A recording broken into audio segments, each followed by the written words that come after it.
welcome to the first episode of Un-Parlimentary with Lisa Gretzky. As you've probably guessed, I'm Lisa Gretzky, and I am the NDP MPP for Windsor West. The podcast today is being recorded at WePodcast, and I want to recognize the team here that are helping with the podcast.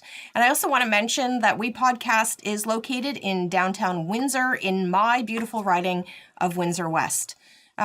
People have asked me the kind of topics we're going to cover during the podcast over time.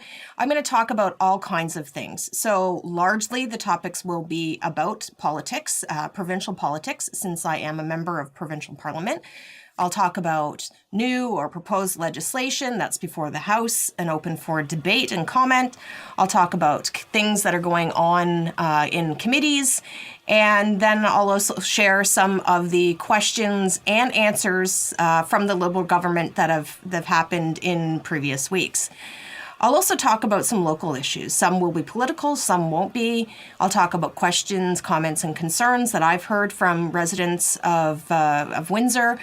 Sometimes those questions and concerns come in through my office. Sometimes it's a matter of somebody stopping me in a grocery store or somewhere else and just sharing their thoughts about the direction they think the government should be going when it comes to legislation that affects our area.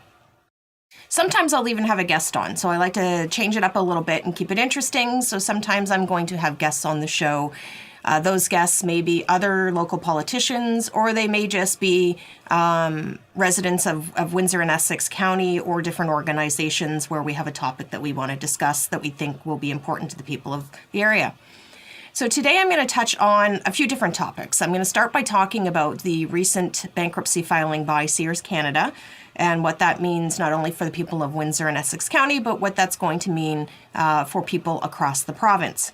I'm also going to talk about an issue, and it's kind of linked to the U.S. politics, and I don't very often publicly comment on U.S. politics. I think twice I posted on my social media about U.S. politics, and often people will comment and say, don't worry about them, just worry about your own province or your own riding. But I think that it's important to sometimes talk about what's going on in the U.S. because what's happening there can and will directly affect what happens in our city, our province, and our country.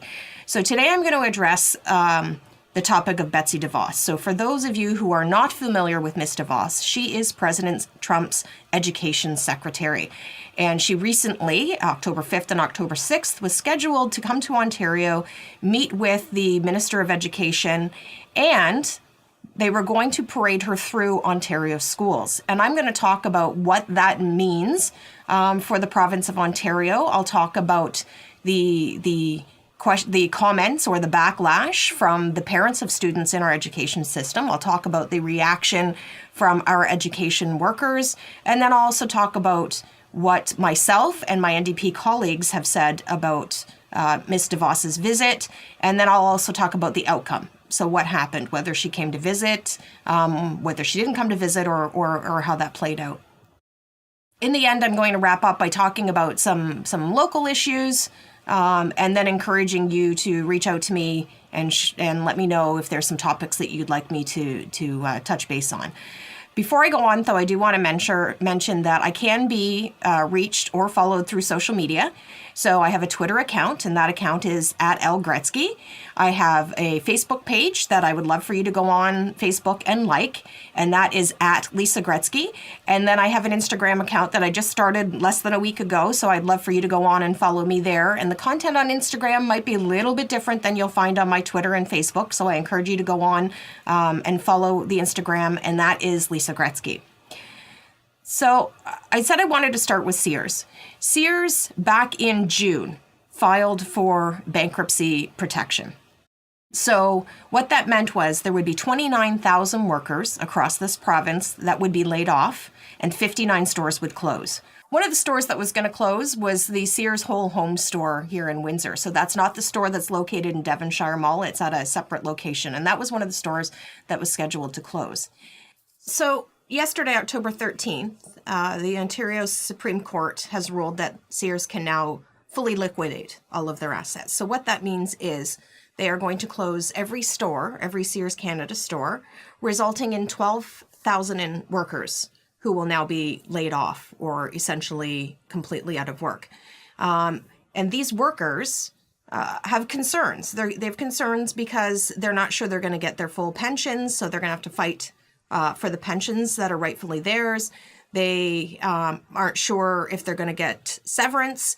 And in the previous announcement around the bankruptcy protection and the workers who were already laid off, they did not receive a severance package. So these other workers likely will not receive severance either.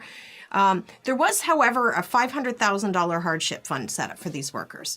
So what this fund's intention is to have money in place for any of the workers who find themselves in some sort of financial emergency situation.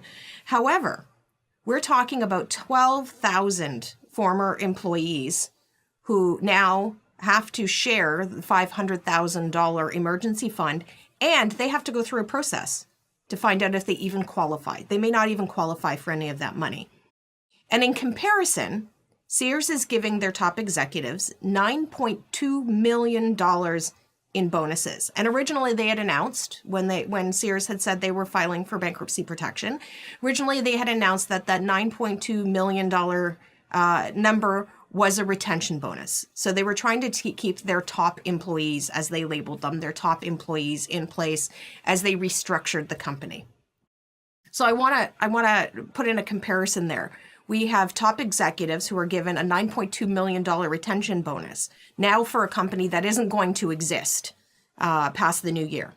$9.2 million in bonuses, but 12,000 workers will have to fight for their pensions, will not receive their severance pay, and they're going to have to share a $500,000 hardship fund that they may or may not even qualify to be able to collect.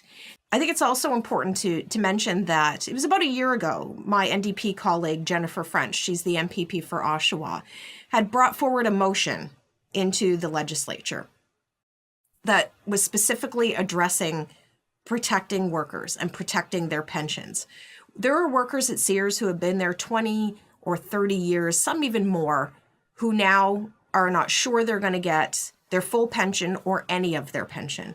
We've seen workers in Hamilton recently at Stelco, where the company has decided to close and move to another country, and those workers are going to lose their pensions.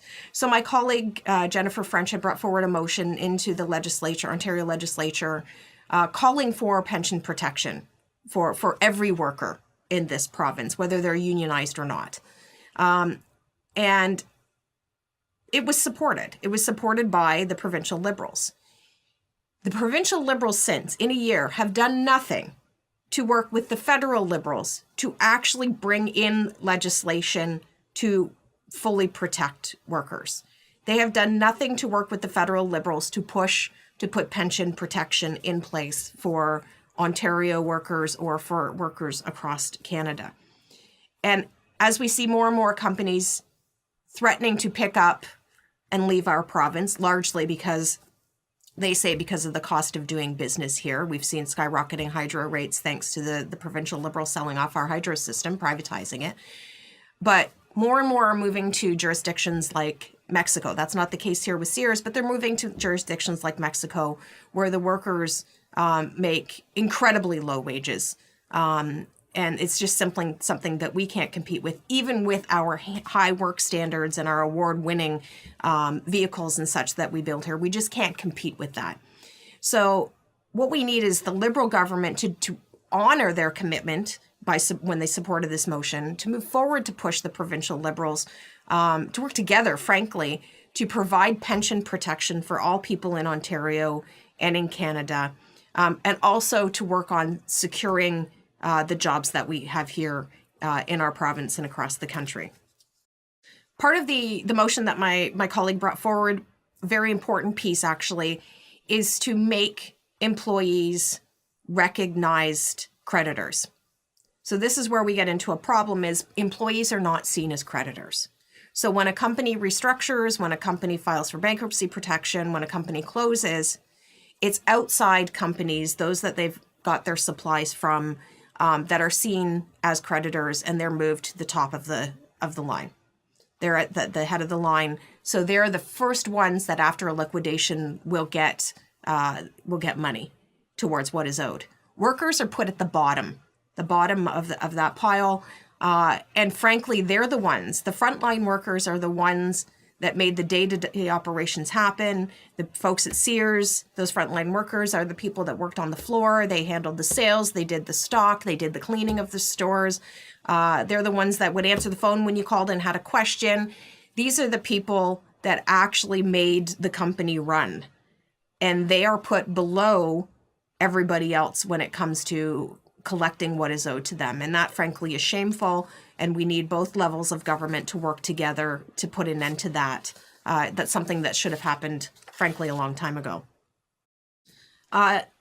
Before I move on to the next topic, and I would love to hear some feedback, what your thoughts are, what that means for you, whether you're a Sears worker or whether you work in another store or another sector. I would love to hear your feedback on what you think should be happening as far as protecting workers in our province and in our city as far as their promised pensions, their benefits, and their severance pay. What should happen when a company decides to close up? Where do you think the workers fit into all of that?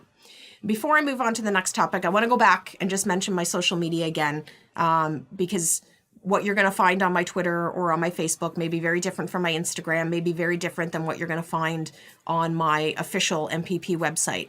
So if you want to follow me on Twitter, and I hope you do, my Twitter handle is @LGretzky. On Facebook, my Facebook page, please go on and like the page. Facebook page is Lisa Gretzky. And on Instagram, you can follow me again, probably very different content than what you're going to find on Facebook or Twitter. And Instagram is Lisa Gretzky. So I hope you go on and follow all those pages and try and keep up with what I've got going on, not only here in Windsor West, but in the Ontario legislature as well. So the next topic I had wanted to talk about was Betsy DeVos. So Betsy DeVos is President Donald Trump's education secretary. And on the surface, it doesn't sound like a bad thing that the provincial Liberal government had invited Miss DeVos to come visit our province. You know, I will be the first to admit, as a former school board trustee, as a parent of a child, one who has graduated from our public education system, one that is still in it, and as our party's former NDP education critic, I will admit that I raise the issues that are going on in our education system. So I will talk about the things that are not working. I also talk about all the great things that go on in our schools, the great things that our kids are doing, the incredible support that our teachers and support staff, all education workers are, the great supports that they are to our students, and the wonderful initiatives they do, and the incredible things they do for our community. They often do a lot of charitable work. So, but you often will hear coming out of the Ontario legislature kind of negative things about our schools, but in all honesty, our education system is an incredible education system. It just needs some tweaking. It needs some work. So you would think it'd be a good thing to take someone like Ms. DeVos and invite her into our schools, invite her to our province, and invite her into our schools to show her the incredible work that can take place. On the surface, it seems like a good idea. If the Minister of Education had wanted Ms. DeVos to come and meet her specifically and talk to other members of the Liberal caucus, to talk to members of the NDP or the PC caucus, that would have been a good thing. We would have welcomed the opportunity to talk about our education system. If they were welcoming Ms. DeVos to have a sit down with education workers, those working on the front line outside of a school setting, that would have been a welcome thing as well. We would love to sing the praises of our education system and everybody that works in it and the students that benefit from it. The problem is that the provincial Liberals were actually going to parade Ms. DeVos through our schools, through Ontario schools.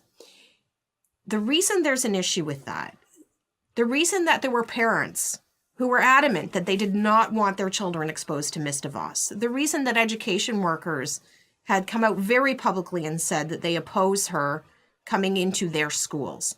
The reason that we as New Democrats had opposed Ms. DeVos being in Ontario schools is because everything that Ms. DeVos believes in when it comes to education is backwards to what we believe in here. It is completely contradictory to what we believe in here. It's contradictory to what we are trying to achieve as a publicly funded education system. So for those of you that aren't too familiar with this Ms. DeVos, I encourage you to go online and you can Google Ms. DeVos, and there's lots and lots of information on her. There's many articles been written. You can watch senators over there questioning her before she was actually appointed as the education secretary. And I encourage you to do that, because some of the answers and some of the things that she has said very publicly are quite telling as to how she feels education should or should not be available to students. Ms. DeVos has made it very clear to everyone that she believes that those with the most, so those financially with the most, should have access to the best education. They should have an opportunity that students that are from low-income families shouldn't have. She believes that if you can afford an education, then you should get that education. If you can't, then basically you're on your own. Ms. DeVos has rolled back policies supporting transgender students. So in our schools, in our province, we support an inclusive, equitable, and compassionate education system. We encourage our children to be nice to others, to be understanding, to be compassionate, and to make friends and support people who aren't like them. That is at the core of what we teach as parents and in our education system. Ms. DeVos does not believe the same thing. She has rolled back policies that would support transgender students in the United States. And we should never welcome someone like that into our schools, where we may have children who are transgender, who may be from the LGBTQ community, who may be struggling with coming to terms with that's who they are, and they need the support, and they need a safe space. They need a place where they feel safe and secure and welcome. And they often go to school specifically to have that type of atmosphere. And by welcoming Ms. DeVos into a school setting where there are students who she would not be able to identify as transgender or from the LGBTQ community, but those students most likely know who she is. And so we are actually taking away the very thing that we are trying to promote for those students in our education system by welcoming her into their classroom. So a lot of parents push back about her coming into the schools. My colleagues and I in the NDP also push back because we believe that everybody has the right to an equitable education. So it doesn't matter socioeconomically. It shouldn't matter how much money you have. It shouldn't matter what area of the city, the province, or the country you come from. It shouldn't matter what your religion or your faith is. It shouldn't matter what you look like.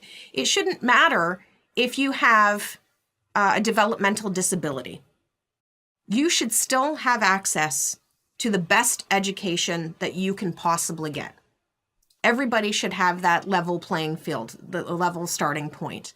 That is not something that Ms. DeVos believes in. Ms. DeVos believes that, especially when you talk about voucher schools over there, so if a student is given a voucher to go to school and they're going to what's perceived as one of the better schools, a school that maybe kids from a wealthier family go to, and they have a developmental disability, she believes that a school has the right, that school then has the right to say that that student should be going to a different school, should be going to a publicly funded school. And it's important to point out that Ms. DeVos believes that private schools should be publicly funded. Not necessarily accessible to all students, but everybody should be paying taxes to support whether it is a fully accessible publicly funded school or whether it's a private school. Ms. DeVos believes that public dollars should go to pay for every one of those schools. So, which is not something that we believe in here. It's certainly not something that we welcome in Ontario. public funding for public schools should be schools that are open to all students, regardless of ability, regardless of financial status. And so this is why there was such a big pushback when it was announced by the Liberal government that Ms. DeVos was not only going to be coming to Ontario to discuss education matters with the government, but that they were actually going to parade her through public schools and expose our students and our education workers to some very fundamental differences that we have between us and the United States. So I would love to hear feedback, what you think about someone like Ms. DeVos being welcomed into our public schools. And I think it's really important to note that because of the public pushback, because parents came forward, because students came forward, because education workers said something and pushed back, and because New Democrats pushed back, Ms. DeVos, her visit was then canceled. So the government decided to backtrack and decided that it would not be in the best interest at this time. It may happen down the road. They haven't committed to not having her in our schools, but for the time being, they've canceled the visit, and Ms. DeVos has not been given tours of our schools. So again, I don't want to confuse the issue, though. If she wanted to come and just meet with the provincial government and talk about education issues, that would have been welcome. The issue was solely around her coming into our schools and our children and our education workers being exposed to that. So now that I've talked about some kind of broader-based Ontario wide issues, or Canada-wide issues in some case, I want to kind of wrap it up by talking about some of the local issues here. So on Friday, I had the opportunity to stand with members of Unifor Local 2458 who work at Medical Laboratories of Windsor. Now, I've been out on the line with them a few times. They've been out on strike since, I believe it was October 2nd. But I've been out on the line a few times with them now. But Friday, we held a joint press conference where we wanted to get the word out through the media to the public about what is going on at Medical Laboratories of Windsor, why these workers are out on strike, and what exactly is it that they're fighting for. And I think it's important to share this with the public, because we think that we have universal health care. We think that we have a fully public healthcare system, that our tax dollars, our funding, are going to the betterment of people across our city and across the province, and that system is accessible to everybody, and everybody that works in that system is being treated fairly. The issue with the workers from Medical Laboratories of Windsor is that although this lab, and there's lots of privately owned labs. We have other privately owned labs here in Windsor, but they receive funding from the government. So they are essentially publicly funded. These workers at Medical Laboratories of Windsor are making $12.50 an hour. So those that take your blood or handle your samples, various samples, are making $12.50 an hour. That's not even a living wage in our area, in our city. The technicians, so those that would take those samples and then test them, process them and test them and get the results back to your doctor, they're making about $22 an hour. When you look at other privately run labs in this city, their workers are making, when you look at the folks that are taking that are actually drawing blood and taking your samples, they're averaging about $4 an hour more. And something that the workers mentioned to me when I was out on the line with them the other day, just to kind of put it in perspective. One of the workers has been there for about 20 years.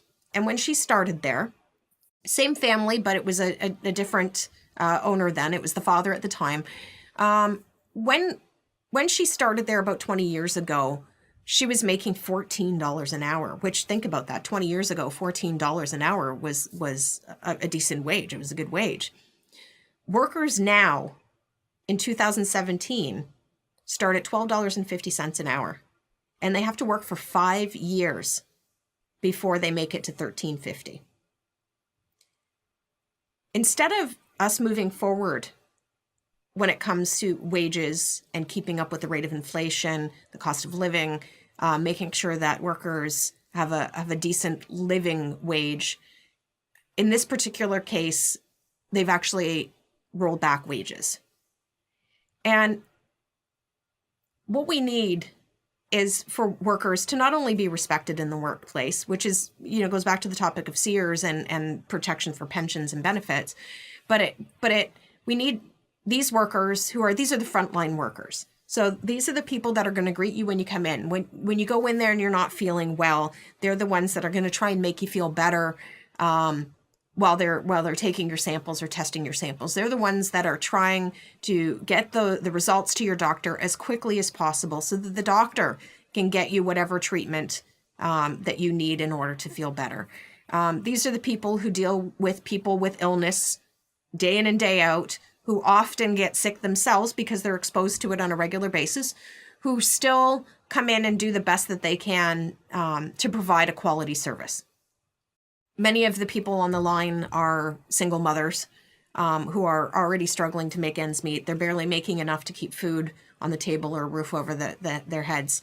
And so what they're asking for is fairness. They want to be paid an equitable wage. They want to be getting paid equal pay for equal work. So when you look at the other private labs and know that they're paying on average $4 an hour more to start, they just want to level the playing field. When you look at our hospital, so one of the arguments is that these workers are comparing the work they do to those they're working in the hospital that are getting paid almost double what these workers are. And people are saying, but that's a hospital setting. That's a hospital, you can't compare. But I disagree with you. Because if you look at the work that these lab technicians are doing or the medical lab assistants are doing in the hospital, they're doing the same work. And they're getting paid with public dollars. Hospitals are also publicly funded. So I think that, even if you just don't support them making the same wage as someone that works in the hospital, recognize that they're doing the same work. And they deserve to be making a living wage. They've gone to school, they've paid for an education, they've received that education to be trained to do the work that they do.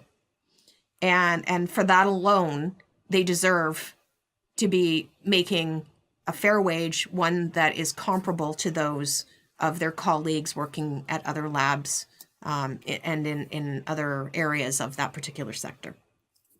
So the next topic I'm going to talk about is something that we hear about a lot here in Windsor, and we see it, frankly. It's very visible, is homelessness.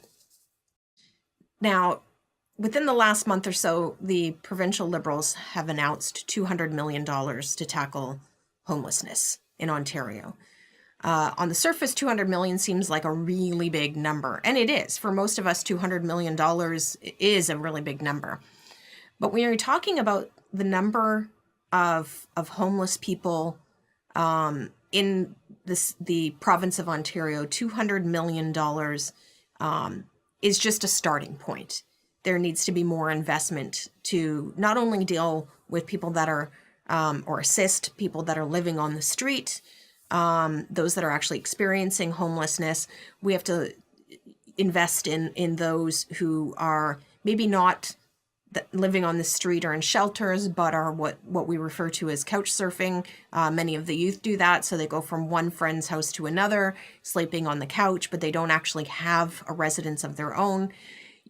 You need to tackle the mental health crisis that we're facing now. There needs to be investment into the mental health system and supports, because often people that are struggling with mental health issues will end up in a position to be homeless or to face housing issues.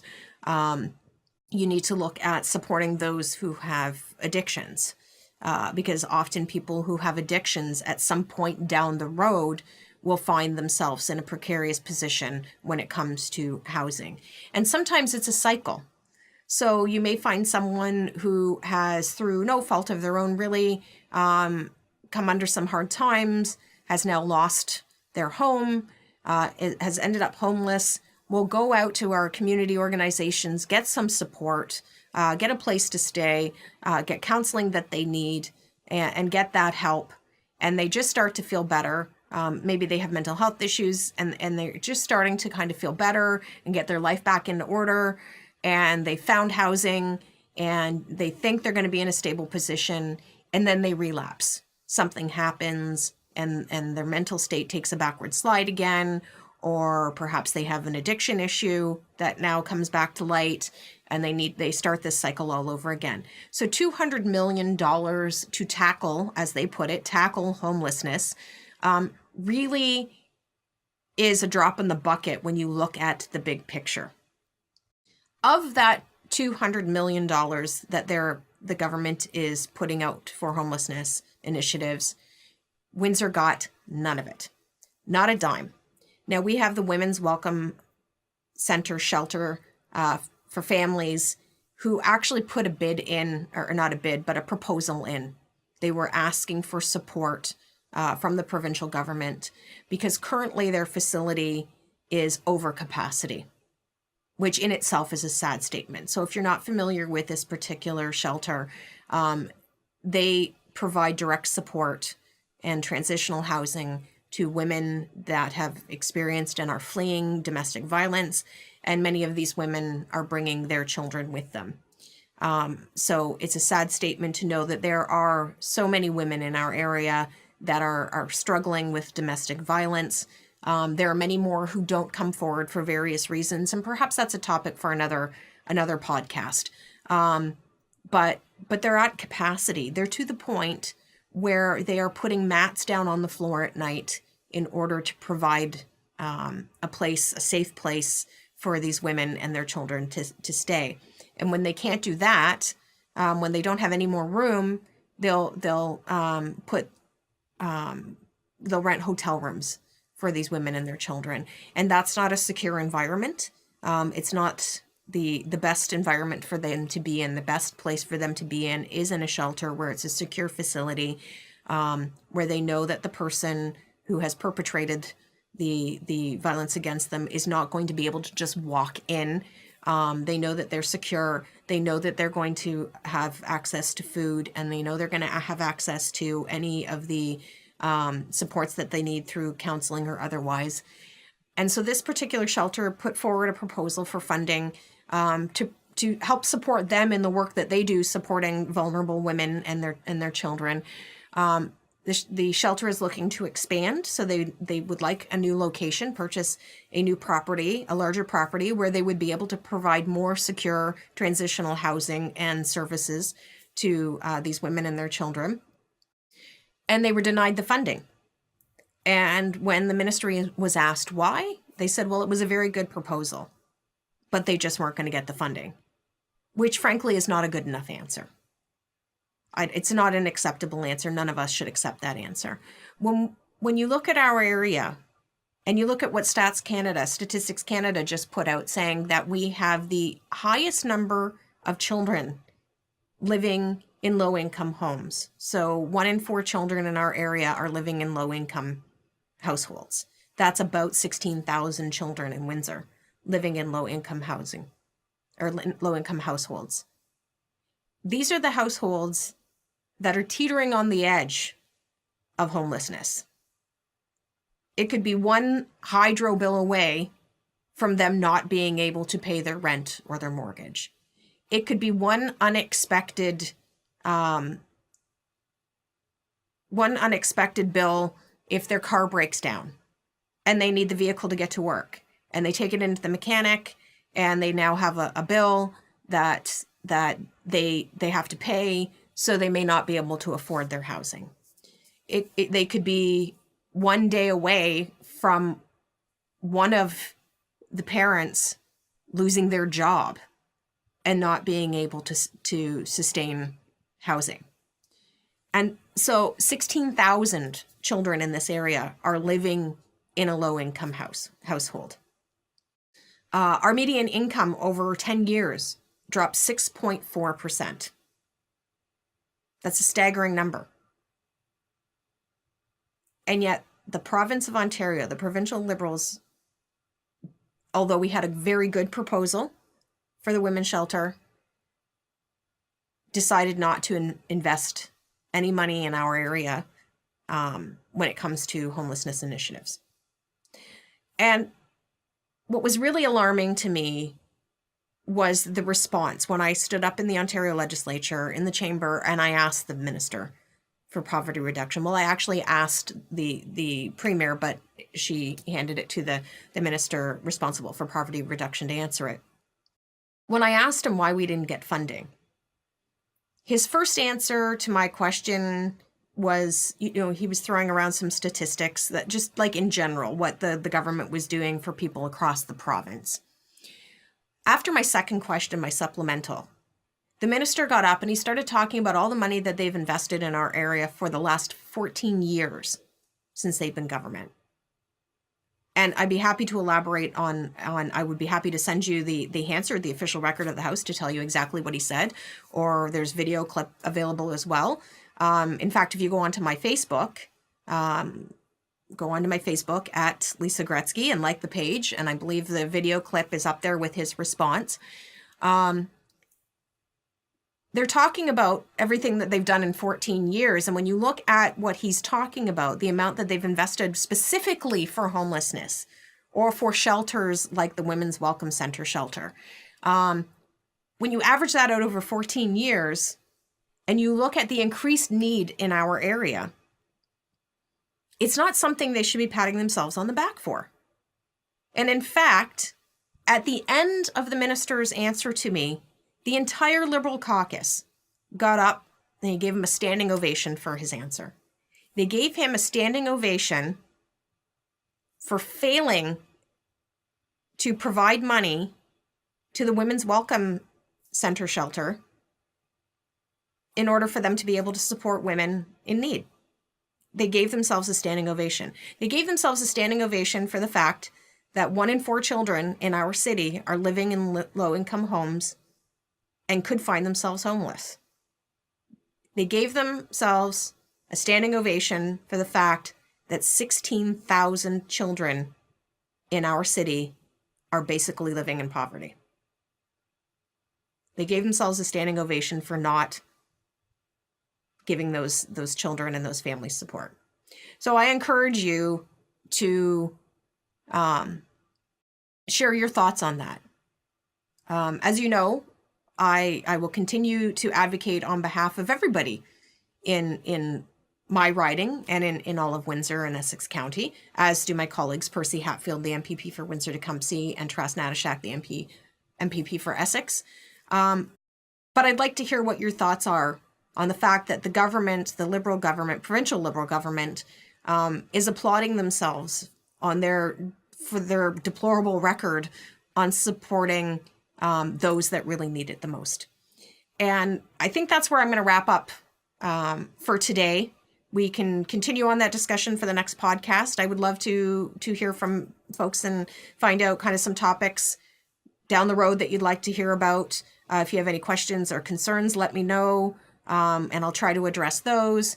And if there's any topics that aren't political, like I said, I'm going to talk a lot about politics, but I don't want to always talk about politics. So if there's some other topics that you'd like to talk about, then let me know, and we'll look at getting those into the podcast too. So in the meantime, again, I encourage you to go follow my social media accounts, whether you can follow me on Twitter, which is at L Gretzky, or my Facebook, which is at Lisa Gretzky, or on Instagram under Lisa Gretzky. And I know, believe it or not, some people do not know how to spell Gretzky. And I'm just laughing because those that do know how to spell it always laugh that someone wouldn't be able to spell it. I've had some really unique ways of my last name being spelled. I appreciate that people try at all. But when you're going on social media, please make sure if you're looking for me, you've got the last name spelled right. It's Gretzky. Just like the hockey player. Although I'm the black sheep of the family, I can't skate, I have to admit it. So I'm looking forward to tuning in next time and sharing your ideas in the future with me. Thank you.